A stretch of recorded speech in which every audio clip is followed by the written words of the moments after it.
Hello everyone, today's video is about SDLT. So this is hopefully it's gonna be a good news story from the budget that's coming up in just a few days now, on Wednesday the 3rd of March.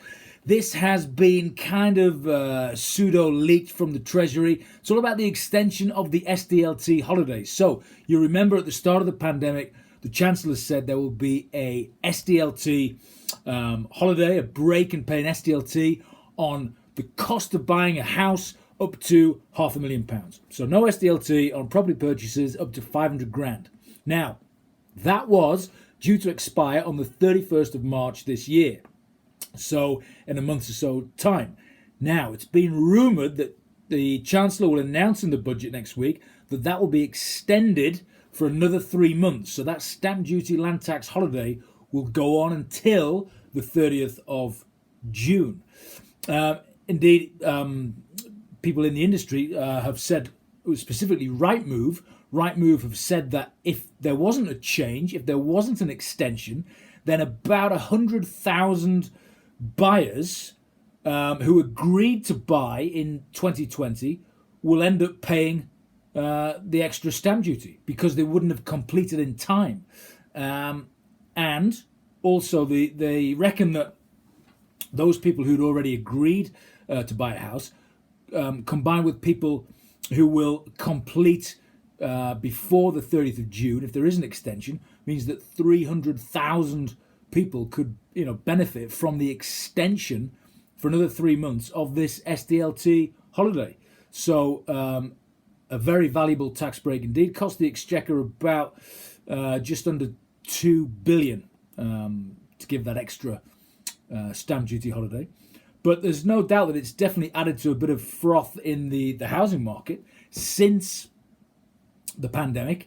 The house price, the average house price in the UK has gone up about 8.5%. So it's definitely contributed to rising house prices, the fact that we've had this SDLT holiday. Now, SDLT, you remember, it's driven by the completion date from a timing point of view. So you pay it when you complete, not when you exchange. Hence the reason for people lobbying for this to be extended, because people who've already exchanged, if they hadn't have extended the holiday for 3 months, then they would have completed after it reverts back to the original charges, which seems a bit harsh. So, but there has to be a cut-off at some point. But obviously we're still in the midst of a pandemic, and hopefully that cut-off will come, down the line. Another 3 months to 30th of June, which would be great for, well, they reckon for 300,000 house buyers.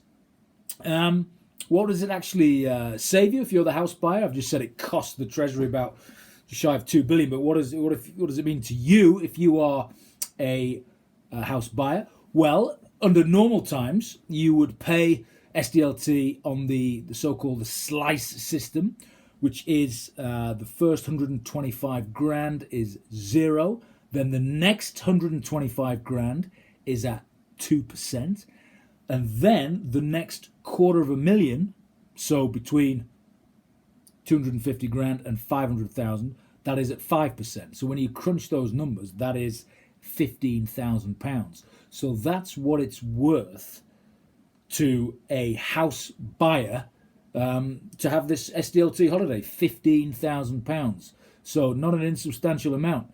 Really is great for people wanting to take advantage of this tax break. And like I said, it's been kind of pseudo leaked, so you can assume that I think with certainty, relative certainty, because it's all the major press that this will come in, will be announced on Wednesday officially by the Chancellor in the budget. So that's just an update on where we are with the SDLT holiday, and hopefully a 3-month extension to it. If you like this video, do please subscribe there, and I will see you soon.